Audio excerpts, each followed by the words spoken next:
I'm talking about Jeff Bezos. I'm talking about Mark Zuckerberg. I'm talking about people who are already phenomenally rich during this pandemic, becoming much richer. Bernie Sanders has a beef with Chipotle. No, not the taste of the burritos or the ingredients, but it has to do with profit gouging. The fast food chain recently reported its fourth quarter numbers, and last year its total revenue increased 22% to $2 billion. Good for the company. However, it's not because of a record number of customers, it's because Chipotle was jacking up the prices and holding some costs down. Bernie Sanders just tweeted, corporate greed is Chipotle increasing its profits by 181% last year to $764 million, giving its CEO a 137% pay raise to $38 million in 2020, and blaming the rise in cost of a burrito on a minimum wage worker who got a 50-cent pay raise. That's not inflation, that is price gouging.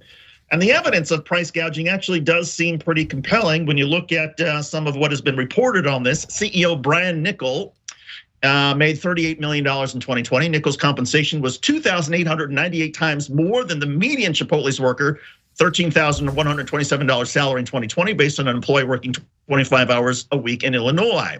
When the fourth quarter earnings report was released, Niccol said in an accompanying statement that 2021 was an outstanding year for Chipotle, highlighting the strength and resilience of our brand. Niccol, though, was not commenting or responding to Bernie Sanders' criticism or the main allegation that Chipotle took advantage of inflation, took advantage of the pandemic to make prices rise a lot faster than inflation was rising. Cenk, your thoughts? Yeah, so first of all, Bernie's making a terrific point about who's actually responsible for rising prices. Second of all, I want to make clear, as I always do, look, there's nothing wrong with a company getting bigger. There's nothing wrong with a company making a lot of profits. The CEO to wager, median wage is an issue. But overall, if your company's doing great and you want to pay your CEO a lot of money, no problem. Okay, so where do we draw the line? We draw the line when you say, "Oh, we had to raise the price of the burrito," and it's the workers' fault. They're making too much when their median wages, as we just showed you, is a little over $13,000 a year.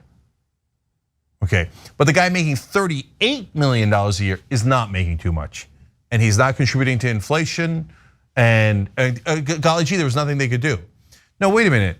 Okay, you got $2 billion in revenue, but you could have $2 billion in revenue and lose money. And then I say, okay, well, they're struggling and they don't have the margins. I understand it. I'm a business person, right? But wait a minute, you made $764 million in profits last year, and then you bragged about it. So don't come around telling us that the wages of the average guy is too high, and that's why you had to raise prices. No, that's deeply insulting. It's deeply wrong, like factually incorrect. And look, Bernie happened to pick Chipotle, but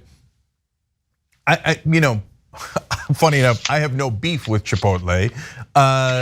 It's a trend, and I'm not letting them off the hook either. It's a trend that they're all doing. I'm so sick of anyone who wants to do anything about climate change or droughts or any extreme weather condition that's fueled by climate change.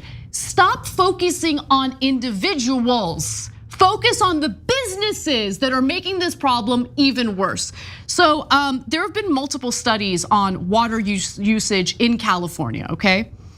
So this is directly from the New York Times. Half of California's annual water usage is considered environmental water, meaning it flows through protected rivers or supports wetlands in wildland preserves, according to Public Policy Institute of California. Now, here's where it gets good. The other 50% is for human use. Oh, human use. Okay, that must mean that half of the water in California is used by ordinary residents, right? Wrong. Okay, wrong. Wrong.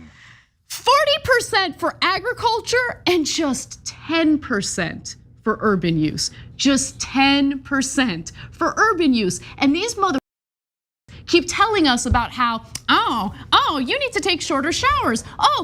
Water from your shower head should just sprinkle on you. It should just sprinkle on you, okay? So you still have like product and freaking conditioner in your hair and you're trying to get it out, but you can't because it's just sprinkling on you. It's just sprinkling on you, okay? No, bath. I want to take a normal shower. Why don't you deal with the freaking agriculture industry, particularly the almond industry that like, did you know that the almond agriculture in California consumes more water than everyone in San Francisco and everyone in California combined? In LA, you mean? San Francisco and LA. And LA, yeah. Sorry, my bad. So, and by the way, they export the almonds. They export them, they're gone. They're not even here. The almonds, gone. In Asia, they're like, yo, we like those almonds, what up? Yeah, so in Asia, they're like, no, keep sending the almonds. Make sure Anna doesn't take any showers though, okay? No, I'm done with it. Listen. I'm done with it. You guys, I need progressives to be smart, okay? And understand that sometimes you're just taking what the libs, the corporate libs say at face value. Stop it, okay? Stop focusing on scolding individuals over that they have no control over. Okay, me sucking down my Coke from a freaking dissolvable straw is not gonna save the planet. Now you got me on your side. Okay. You should have been on my side from the get-go. No, I am. I gave you the receipts. What the hell? No, the receipts are there. I'm so tired. Our lives are miserable enough. Can you guys please stop making it even more miserable? Okay. They want to take the showers away from us, Cenk. No, I'm done. I'm done. You're not taking my showers away from me. Here's what you don't want to do. Take showers away from me, okay? You don't want that. No, seriously. So look, first of all, your shower, as you just learned, is 0.001% of the issue. So why don't they actually go after the lion's share of the issue? Because we live under corporate rule, that's why. Exactly. That's why. Right. That's why. So if for example, Gavin Newsom or any other Democrat, said, and I say Democrats because Republicans say, oh, no, take all the showers you want and make twice as much almonds. We'll run out of water, who cares? The rich will still have water and the rest of you will fight to the death, okay?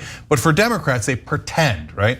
So if Democrats were to say, hey, listen, here's my long-term plans for fighting climate change, and involves just getting to renewable energies, ending the fossil fuels, and here's my plans for how when we're in a drought, I'm going to also cut down on almond production, and agriculture is gonna have to chip in this way, and then ask us to chip in, okay, yeah, that makes sense, right?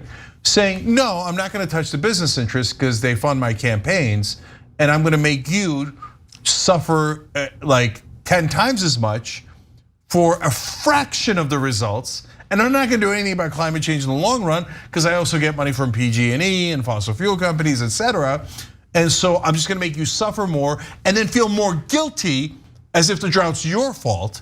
Then I'm with Anna, no deal.